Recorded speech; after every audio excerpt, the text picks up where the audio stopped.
Now, let me just tell you a little bit of a personal experience that I've had to explain to you why I found so much resonance in this reaction. Obviously, it goes without saying, I hope, that none of this is to justify the targeting of the killing of executives of these health insurance companies.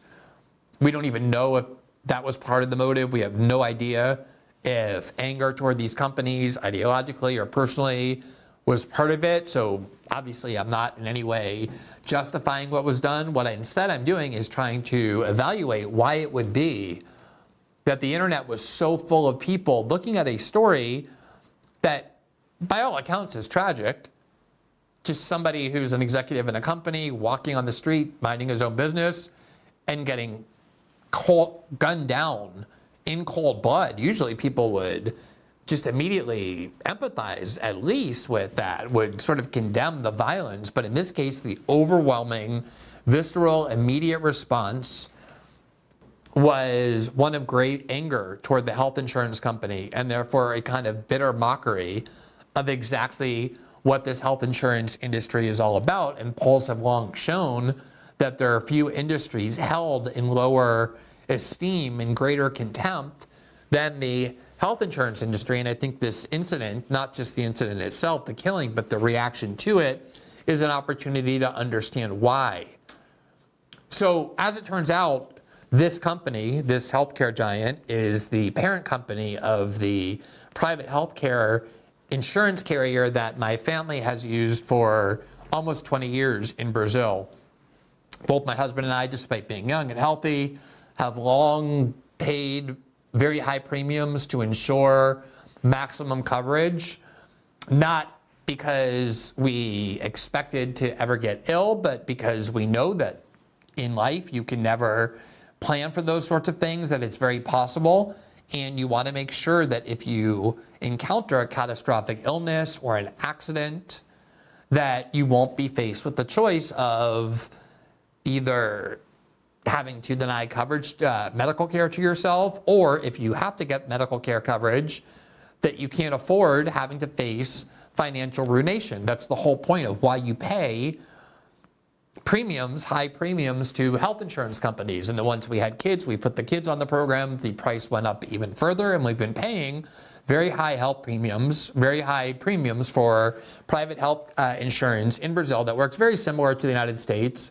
In fact, the health insurance company we were using was owned by United Health until they sold it about 8 months ago. So the whole time we were using it, it was owned by this company.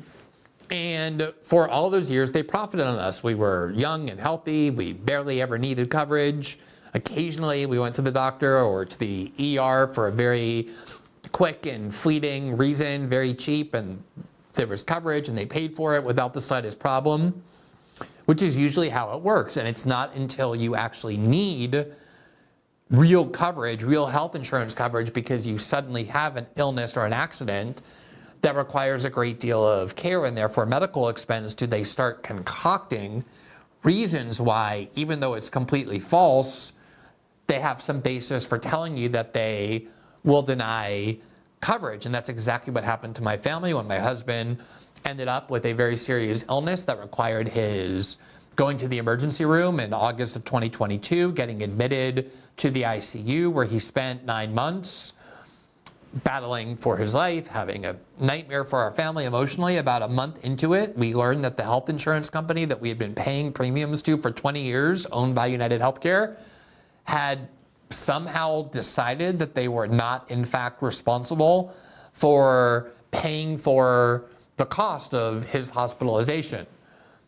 And that hospital is one that we had been used in the past, that they paid for. There was a whole long, lengthy, legalistic reason that they concocted and invented as to why there was no coverage. This is obviously an experience that happens to so many people, which is why they hate these health insurance industries, because it's not just that they deliberately screw you over. They choose the worst, most vulnerable time in your life, when you have a catastrophic illness in your family, when they suddenly place on top of the emotional difficulty of dealing with that, the prospect of financial destruction.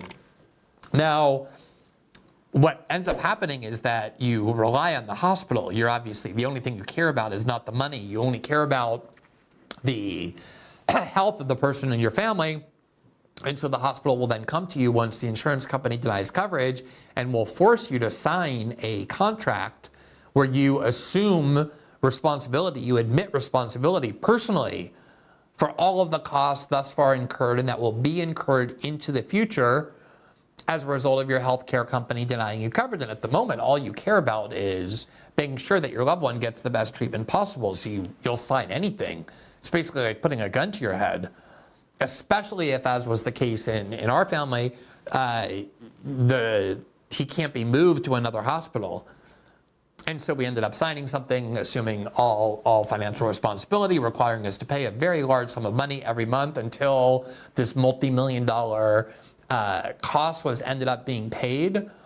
And the whole time I wasn't particularly worried, in part because we had the fortune of being able to endure those high costs that most families would never have been able to spend.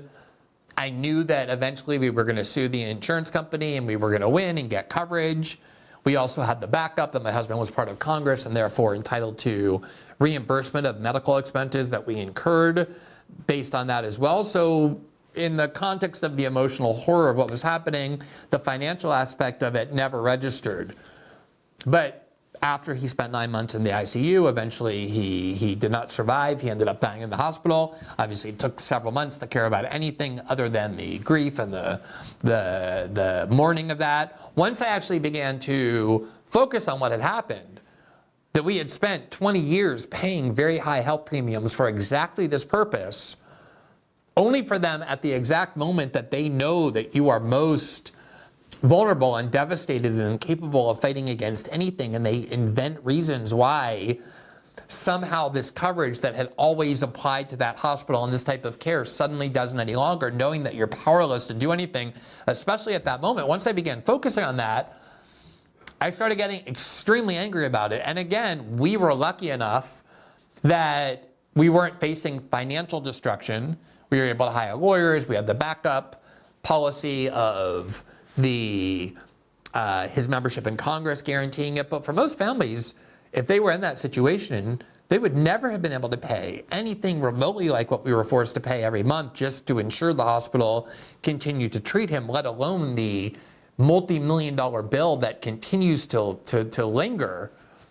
And we've since sued the insurance company. We've won in the first couple of phases. Our lawyers say there's no chance that the insurance company will have any hope of winning. Clearly the coverage applies, and that's what makes it so enraging, is that they purposely deny you coverage knowing that they in fact are responsible, because even in the best case scenario where you can hire good lawyers, it takes so long to work its way through the court system. In the meantime, you're having to pay this money, or you're out of pocket for this money and need it. Or just knowing that how much time and energy is going to pass by, and the risk that you might lose at the end eventually means that they will get you to accept some kind of deal where they say we'll only pay 80% and not the 100% that we're required to under the policy you've been paying for the last 20 years, which means you'll end up eating 15, 20% of that cost that is rightfully theirs, simply to make sure that you don't face financial destruction by risking a court ruling that for some reason might conclude that they're not in fact responsible. It is something that is really quite devastating. And although, as I said, we were lucky enough where I've never really had to confront the possibility of financial ruination because of this 9-month ICU stay, that's only because we're very fortunate compared to most other people. And I'm not trying to be a saint about it, but I've spent a long time thinking about what it must be like for other families to have faced the same horror and destruction and just emotional devastation of going through that kind of a healthcare crisis within your own family very unexpectedly.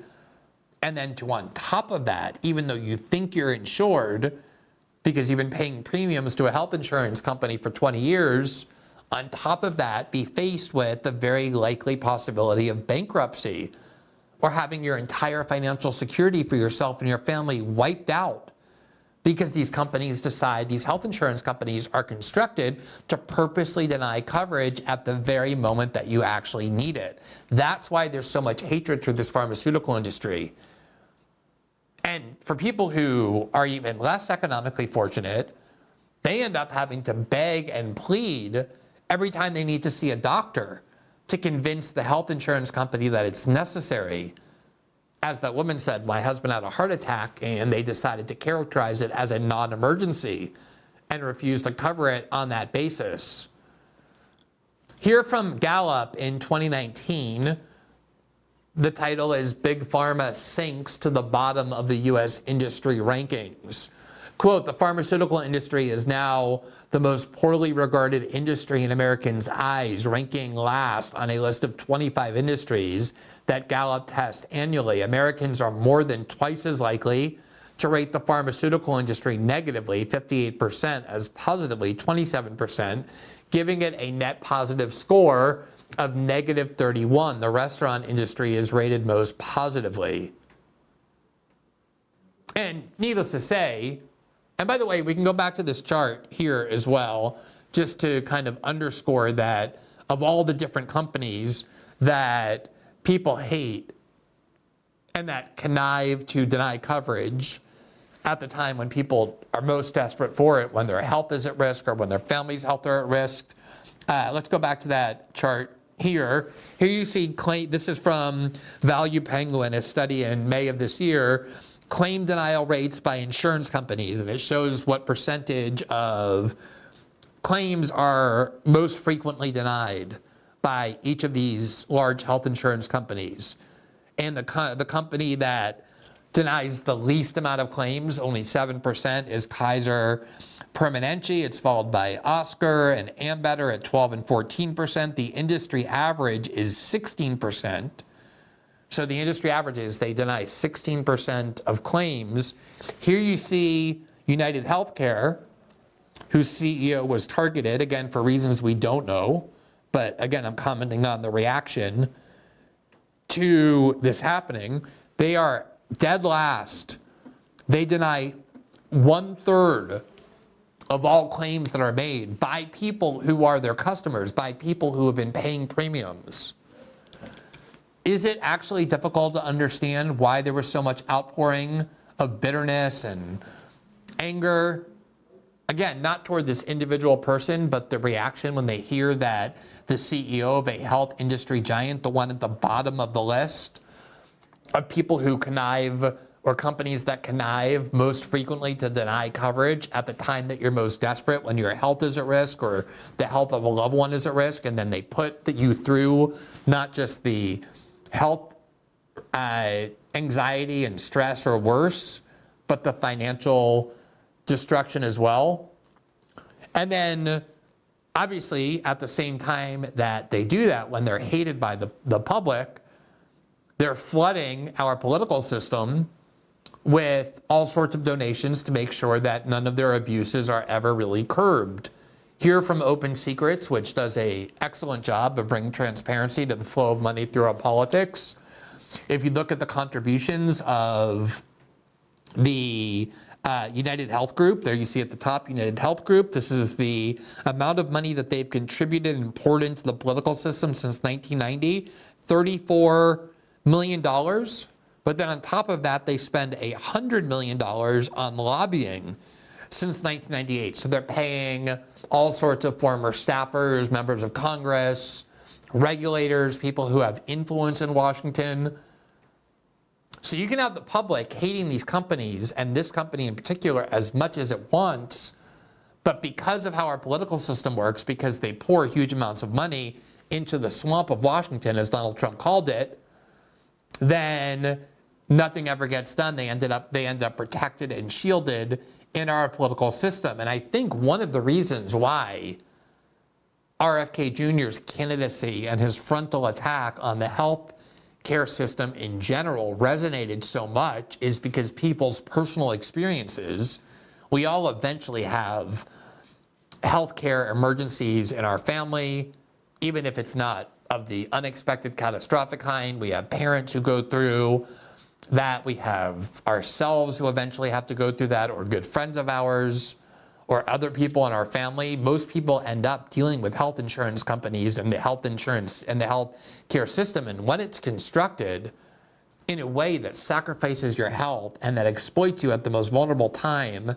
simply for corporate profit, of course people are going to have a level of hatred for this industry unlike anything else, because unlike other types of industry that you might hate, the airlines or other types of insurance company, when you're dealing with matters of life and death, people health, and then at the same time you have this company that's jerking you around or doing much worse, I don't really think it's surprising, even if it may not be noble or commendable, that when people hear of the killing of the CEO of one of the largest and one of the worst and most abusive healthcare giants, health insurance giants, that people's reactions are quite cold, they're quite angry.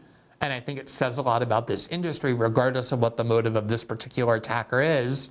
And I think it shows a great deal of insight as well as to why these kinds of radical critiques of Washington institutions, of the regulatory scheme that RFK frequently talks about, has been captured by health insurance companies, why that has resonated so much. And obviously, nobody should support or cheer for or be happy about the murder of this particular executive, but given that it happened, perhaps it can bring some attention to why the reaction has been what it has been, and that reaction hopefully can lead to some light being shined on these abuses and the reason these companies have been protected for so long.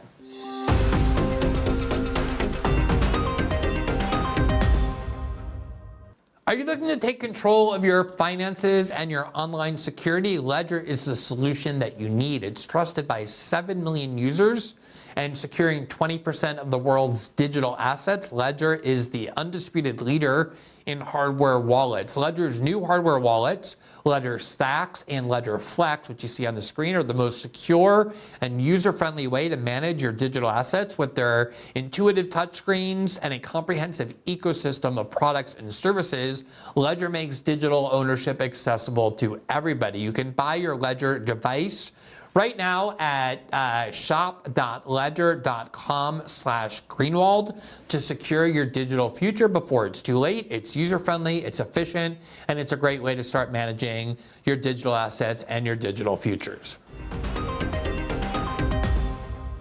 Thanks for watching this clip from System Update, our live show that airs every Monday through Friday at 7 p.m. Eastern exclusively on Rumble. You can catch the full nightly shows live or view the backlog of episodes for free on our Rumble page. You can also find full episodes the morning after they air across all major podcasting platforms, including Spotify and Apple. All the information you need is linked below. We hope to see you there.